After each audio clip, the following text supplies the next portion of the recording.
Meu ouvinte, chegamos ao momento do nosso estudo bíblico em que temos tratado da carta aos Hebreus. Estamos no 6º capítulo e encerramos a sessão inicial que trata dos princípios elementares da doutrina de Cristo. Como vimos, a doutrina cristã tem como base ou fundamento o arrependimento e a fé em Deus, o que implica em fé no Deus Trino, Pai, Filho e Espírito Santo. Nossa doutrina tem também um ensino composto por 4 elementos principais: batismo e imposição de mãos, a ressurreição dos mortos e o juízo eterno. Nós estudamos detalhadamente cada um desses elementos, bem como o arrependimento e a fé em Deus. No último estudo, nos detivemos no maravilhoso e complexo tema do juízo eterno. A propósito, o único lugar no Novo Testamento em que aparece a expressão juízo eterno é aqui em Hebreus, 6º capítulo, verso 2. O juízo divino, contudo, é um ensino presente em toda a Bíblia, sendo mais comumente chamado de Dia do Senhor, como ocorre em Malaquias, 4º capítulo, verso 5, e 1 Tessalonicenses, 5º capítulo, verso 2. Ou também Dia de Cristo, como está em Filipenses, 1º capítulo, verso 6. O juízo final é um ensino básico da fé cristã e faz parte dos grandes credos da Igreja, como o credo apostólico, onde podemos ler que Jesus Cristo foi crucificado, morto e sepultado, desceu ao Hades, ressurgiu dos mortos ao 3º dia, subiu ao céu, está assentado à mão direita de Deus Pai Todo-Poderoso, de onde há de vir para julgar os vivos e os mortos. Assim, a Sagrada Escritura atribui a Cristo o papel de juiz no juízo final, que ocorrerá no último dia, o dia da sua volta gloriosa, do arrebatamento da Igreja e da ressurreição dos mortos. A esse respeito, eu quero compartilhar algo que o saudoso pastor John Stott escreveu em seu livro A Cruz de Cristo, publicado pela editora Vida, primeira edição, páginas 39 e 40. John Stott diz: Jesus, o Cordeiro, hoje é mais do que o centro do palco na salvação, na história e na adoração. Ele terá um lugar central quando a história terminar e a cortina se abrir para a eternidade. No dia do juízo, aqueles que o rejeitaram tentarão fugir dele. Clamarão às montanhas e rochas que os soterrem, como está em Apocalipse, 6º capítulo, versos 16 e 17, dirão: caiam sobre nós e escondam-nos da face daquele que se assenta no trono e da ira do Cordeiro, porque chegou o grande dia da ira deles, e quem é que pode suster-se? John Stott prossegue: porém, para aqueles que confiaram em Cristo, o Cordeiro de Deus, e o seguiram, aquele dia será como um dia de festa de casamento, pois a união final de Cristo com seu povo é retratada em termos do casamento do Cordeiro com a sua noiva. Meu ouvinte, devemos ver bem o que Jesus Cristo representa para cada um de nós. Como disse o pastor Stott, hoje ele é mais do que o centro do palco na salvação, na história e na adoração. Mas quando a história terminar e a cortina se abrir para a eternidade, esse que foi oferecido como um cordeiro sem defeito em sacrifício pelos nossos pecados, assumirá o seu lugar de juiz, e ninguém conseguirá fugir ou esconder-se do seu julgamento. Portanto, aproveitemos o dia da oportunidade, o dia que se chama hoje, para nos aproximarmos de Cristo em arrependimento e fé, a fim de que, no grande dia, estejamos jubilosos, radiantes, participando das bodas do Cordeiro, e não desejando nos esconder em cavernas e penhascos, ou inutilmente pedindo que as montanhas caiam sobre nós. Vamos prosseguir com o estudo de Hebreus. Para isso, façamos a leitura da seção seguinte. Acompanhe Hebreus, 6º capítulo, versos 3 a 8, em que a palavra de Deus diz assim: É impossível, pois, que aqueles que uma vez foram iluminados e provaram o dom celestial e se tornaram participantes do Espírito Santo e provaram a boa palavra de Deus e os poderes do mundo vindouro e caíram, sim, é impossível outra vez renová-los para arrependimento, visto que, de novo, estão crucificando para si mesmos o Filho de Deus e expondo-o à ignomínia. Porque a terra que absorve a chuva, que frequentemente cai sobre ela, e produz erva útil para aqueles por quem é também cultivada, recebe bênção da parte de Deus. Mas, se produz espinhos e abrolhos, é rejeitada, e perto está da maldição, e o seu fim é ser queimada. Claramente, nós podemos perceber que o escritor de Hebreus está exortando seus leitores contra os perigos espirituais. Aliás, esse é até mesmo o subtítulo dessa sessão. Ao longo de toda essa carta, ele os adverte a aceitarem a palavra de Deus pela fé, não caindo no pecado da incredulidade que resulta em juízo eterno. Já fez isso no 2º capítulo, versos 1 a 3, no 3º capítulo, versos 12 a 14, no 4º capítulo, versos 1, 6 e 11, está fazendo essa advertência agora no 6º capítulo e até o final da carta ainda fará isso mais algumas vezes. Lembremos que, embora não saibamos a identidade do autor de Hebreus, pode-se ter certeza de que se trata de um amoroso pastor, preocupado com a situação espiritual daqueles crentes vindos do judaísmo, os quais ele conhecia, estando assim a par das suas fraquezas.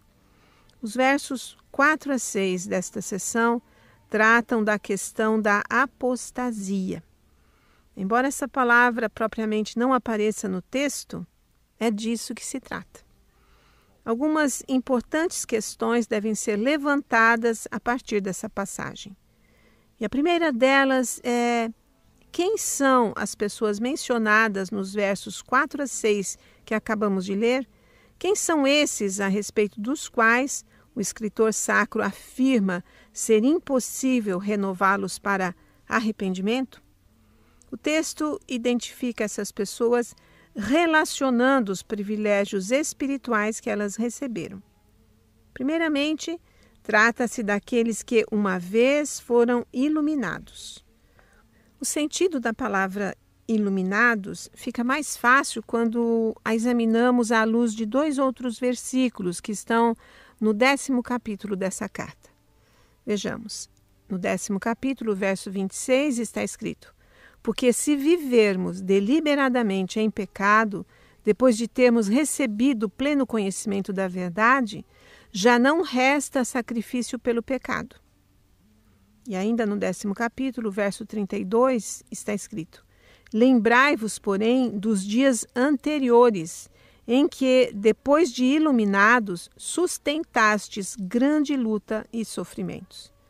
Comparando esses 2 textos, nós percebemos que o significado de iluminação é ter pleno conhecimento da verdade.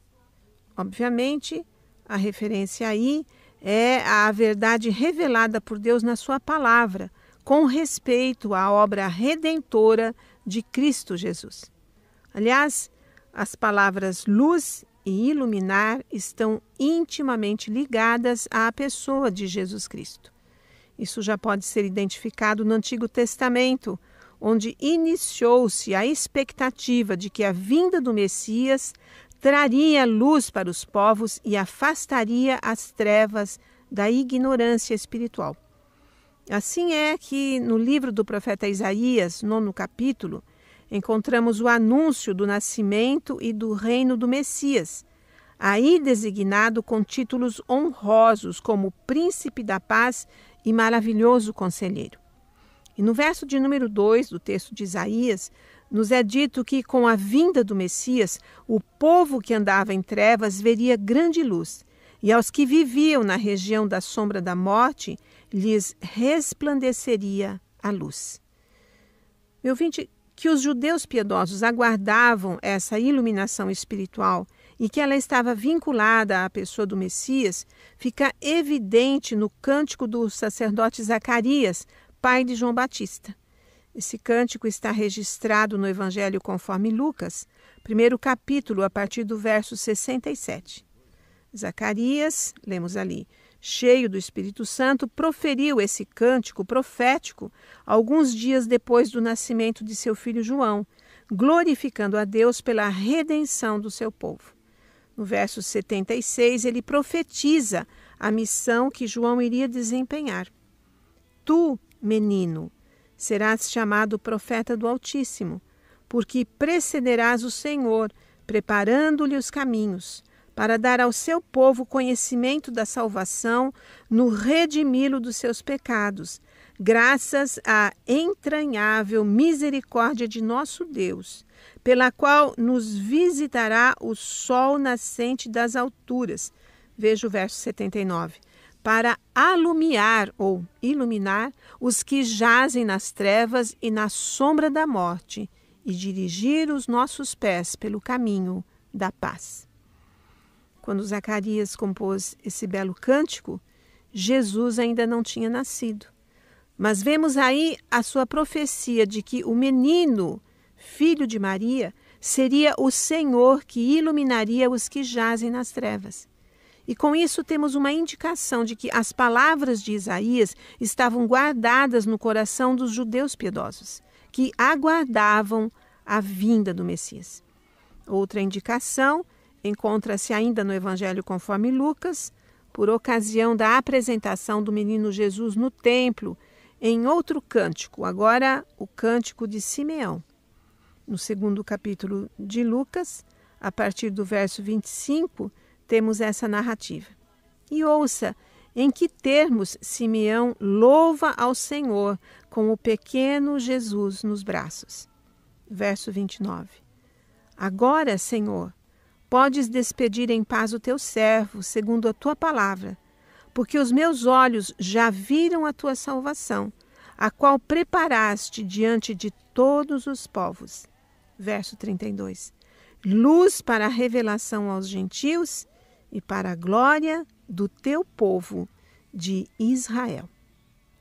Assim, é muito natural que no Evangelho conforme João, primeiro capítulo, verso 9, encontremos a afirmação e o testemunho do apóstolo João de que Jesus é a verdadeira luz que, vinda ao mundo, ilumina todo homem. Jesus mesmo afirmou isso a seu próprio respeito em várias passagens desse Evangelho. Assim, em João, capítulo 3, verso 19, ele disse: o julgamento é esse, que a luz veio ao mundo e os homens amaram mais as trevas do que a luz, porque as suas obras eram más. João 8, verso 12. De novo lhes falava Jesus, dizendo: eu sou a luz do mundo. Quem me segue não andará nas trevas, pelo contrário, terá a luz da vida. João 9, verso 5. Enquanto estou no mundo, sou a luz do mundo. João 12, versos 35 e 36. Ainda por um pouco a luz está convosco. Enquanto tendes a luz, crede na luz, para que vos torneis filhos da luz. Com isso tudo em mente, meu ouvinte, voltemos ao nosso texto de Hebreus. O autor sacro afirma a respeito de algumas pessoas que é impossível renová-las para arrependimento. E as identifica como sendo, primeiramente, aqueles que uma vez foram iluminados. Agora fica mais fácil entendermos o que essa iluminação é. Ela é o conhecimento da verdade referente a Jesus Cristo. A esse respeito, o teólogo e reformador João Calvino afirma em seu comentário bíblico, publicado pela editora Fiel, que os homens são cegos até que Cristo, que é a luz do mundo, brilhe sobre eles. Em segundo lugar, o autor de Hebreus identifica essas pessoas como tendo provado o dom celestial. O que seria o dom celestial, meu ouvinte? Será que podemos limitar o significado dessa expressão ao mero ato de frequentar os cultos de alguma igreja, fazer a profissão de fé, ser batizado, participar da Santa Ceia, tomando o cálice e comendo pão? Será que provar o dom celestial restringe-se a participar desses atos e sacramentos e da vida ativa da igreja? O autor Simon Kistemaker, em seu comentário de Hebreus, publicado pela editora Cultura Cristã, discorda. Ele diz que limitar a interpretação dessa frase é algo mesquinho. E diz mais: o próprio Novo Testamento fornece uma explicação muito mais abrangente. Por exemplo, Jesus identifica-se como o dom de Deus quando fala com a mulher samaritana no poço de Jacó, como está no Evangelho conforme João, 4º capítulo, verso 10. Conforme o evangelista Lucas registrou, o Espírito Santo é designado como dom ou dom de Deus em várias passagens do livro de Atos. Assim, em Atos 2,38, depois do seu primeiro discurso a respeito de Jesus no dia de Pentecostes, quando as pessoas comovidas perguntaram o que deveriam fazer, o apóstolo Pedro lhes respondeu: arrependei-vos e cada um de vós seja batizado no nome de Jesus Cristo para a remissão dos vossos pecados e recebereis o dom do Espírito Santo. Em Atos, 8º capítulo, verso 20, Pedro repreende o mágico Simão, que havia acolhido o evangelho em Samaria com a pregação de Filipe, mas vendo que os apóstolos impunham as mãos e os convertidos recebiam o Espírito Santo, Simão ofereceu-lhes dinheiro para ter o mesmo poder. Pedro o admoesta veementemente, dizendo: o teu dinheiro seja contigo para a perdição, pois julgaste adquirir por meio dele o dom de Deus. Em Atos, capítulo 10, verso 45, na casa do centurião romano Cornélio, depois que Pedro expôs o evangelho e o Espírito Santo caiu sobre todos os que ouviram a palavra, nos é informado que os fiéis que eram da circuncisão, ou seja, os judeus convertidos a Cristo, que tinham vindo da Cesareia com Pedro, admiraram-se porque também sobre os gentios fora derramado o dom do Espírito Santo. Posteriormente, em Atos, capítulo 11, Pedro vai explicar aos líderes da igreja em Jerusalém o que tinha ocorrido em Jope, na casa de Cornélio. Até aquele momento, nem todos haviam entendido a universalidade do Evangelho. Assim sendo, alguns achavam que o apóstolo não deveria ter feito aquela visita a um gentil, a um estrangeiro. Porém, no verso 17, consta a pergunta de Pedro: se Deus lhes concedeu o mesmo dom que a nós nos outorgou quando cremos no Senhor Jesus, quem era eu para que pudesse resistir a Deus? O apóstolo Paulo, por sua vez, em Romanos capítulo 5, versos 15 e 17, menciona dom da graça e dom da justiça, associando-os com a pessoa de Jesus Cristo. O mesmo ocorre em Efésios capítulo 3, verso 7, onde aparece a expressão dom da graça de Deus. Já em Efésios 4:7, Paulo menciona o dom de Cristo, quando diz: e a graça foi concedida a cada um de nós, segundo a proporção do dom de Cristo. A respeito do nosso texto de Hebreus, 6º capítulo, verso 4, o amado pastor Matthew Henry, em seu comentário bíblico publicado pela Casa Publicadora das Assembleias de Deus, diz que aquelas pessoas podem ter provado o dom celestial no sentido de que podem ter sentido algo da eficácia do Espírito Santo operando na alma delas, levando-as a provar algo da fé cristã. E mesmo assim, serem como pessoas no mercado que provam do que não conseguirão comprar e fazem uma prova e depois deixam o alimento. Pessoas podem provar do cristianismo e até gostar dos seus ensinamentos se lhes for apresentado em condições mais fáceis do que a de terem de negar-se a si mesmas, tomar a sua cruz e seguir a Cristo. Em terceiro lugar, as pessoas às quais Hebreus, 6º capítulo, verso 4, se refere, tornaram-se participantes do Espírito Santo. Matthew Henry entende que o escritor sacro está aludindo a indivíduos que participaram dos dons extraordinários e de seus milagres. Podem ter expulsado demônios em nome de Cristo e feito muitos outros atos poderosos. Esses dons, na época apostólica, eram às vezes concedidos àqueles que não tinham a graça salvadora. Eu lembro, meu ouvinte, de um momento em que Jesus fala de pessoas assim. Isso está no Evangelho conforme Mateus, 7º capítulo, na seção em que ele alerta contra os falsos profetas. Do verso 21 ao 23, Jesus disse: Nem todo o que me diz, Senhor, Senhor, entrará no reino dos céus, mas aquele que faz a vontade de meu Pai, que está nos céus. Muitos naquele dia hão de dizer-me: Senhor, Senhor, porventura não temos nós profetizado em teu nome? E em teu nome não expelimos demônios? E em teu nome não fizemos muitos milagres?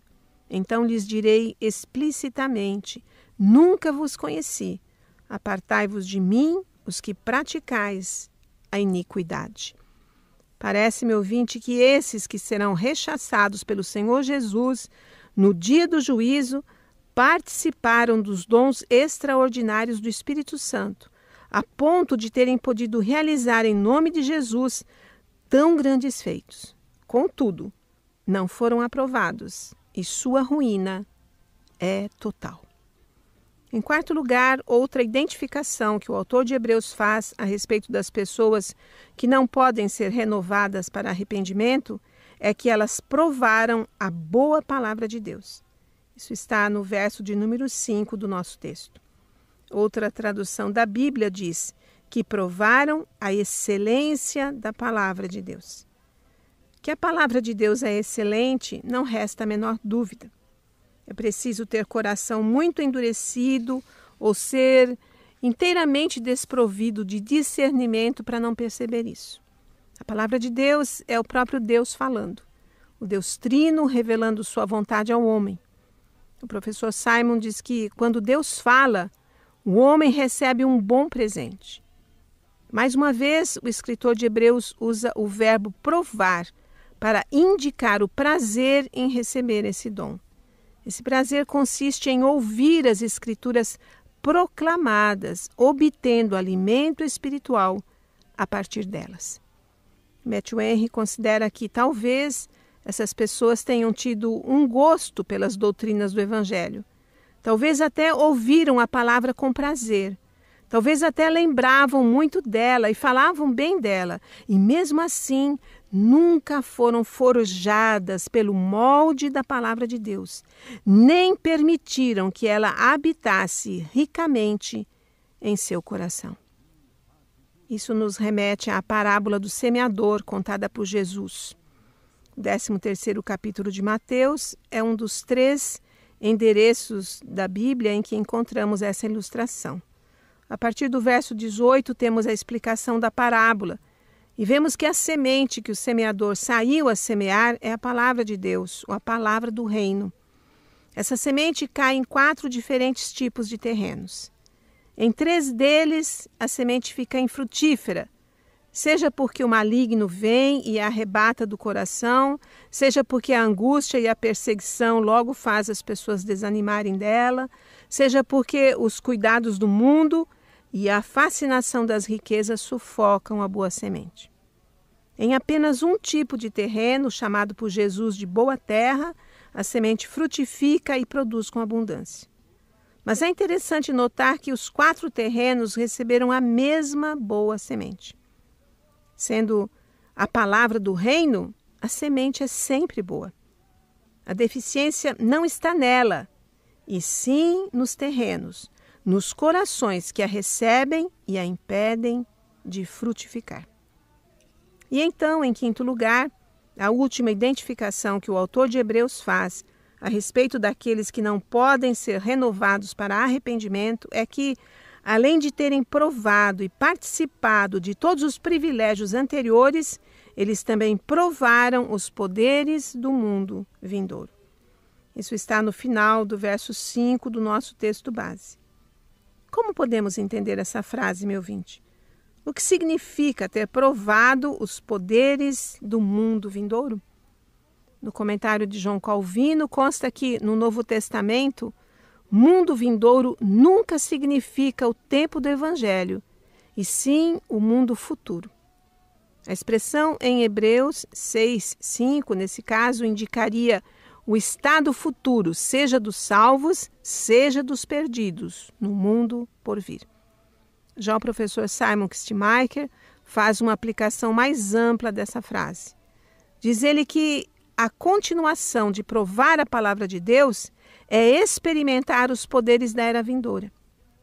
Primeiro, diz ele, observemos que o autor de Hebreus usa a forma plural, poderes, isto é, eles fazem parte dos sinais, prodígios e vários milagres que ele mencionou anteriormente no 2º capítulo da carta, verso 4. Esses poderes pertencem à era vindoura, mas já são evidentes nesta era. O escritor de Hebreus não diz o que são esses poderes, embora observemos que são direcionados para o avanço da igreja por todo o mundo. A expressão a era vindoura, com pequenas variações, ocorre somente 6 vezes no Novo Testamento. 3 vezes nos Evangelhos, em Mateus 12:32, Marcos 10:30 e Lucas 18:30. E 3 vezes nas epístolas, Efésios 1:21, Efésios 2:7 e Hebreus 6:5, aqui que é onde estamos vendo hoje. Pelo fato de os escritores do Novo Testamento usarem essa expressão com pouca frequência, devemos usar de prudência ao interpretá-la. Em princípio, diz o professor Simon, podemos experimentar no presente os poderes que pertencem à era vindoura. Quando a era vindoura aparecer, então entenderemos por completo os poderes sobrenaturais que podemos observar agora. Assim, meu ouvinte, nós tivemos a identificação que o autor da epístola faz daqueles que não podem ser renovados para arrependimento. Trata-se de pessoas que tiveram várias experiências marcantes que dizem respeito à fé cristã. Embora ele não nomeie essas pessoas, a forma como as caracteriza faz com que pensemos que se trata de cristãos de fato. Mas seriam mesmo? Afinal, o que acontece às pessoas mencionadas em Hebreus capítulo 6, do 4º ao 6º verso? Será possível o verdadeiro cristão apostatar? Esses são assuntos da maior relevância e tratarei deles no próximo estudo. Diante do que vimos hoje, creio que devemos clamar a Deus. Senhor, nosso Pai bondoso, temos amado e confiado em Tua palavra, que é um verdadeiro tesouro para nossa alma. Temos aceito e crido em Teu Filho como nosso único e suficiente Redentor, Mediador e Senhor. Temos crido que Teu Santo Espírito Consolador veio habitar em nosso coração e fez de nós novas criaturas, regenerando-nos, bem como cremos que fomos justificados pela fé em Cristo e na justiça que está nele. E assim, temos crido que fomos reconciliados contigo e aceitos como filhos adotivos e amados na tua família. Como consequência de toda a tua obra em nossa vida, temos ansiado pela volta de teu Filho e pelo dia eterno, pois anelamos pelas moradas eternas, onde tua glória brilha para sempre. Ajude-nos, Senhor, em nossas fraquezas, e não nos desampare jamais, para que vivamos para honrar teu glorioso nome. Ao Senhor seja toda a honra, toda a glória e todo o louvor, hoje e eternamente. Amém.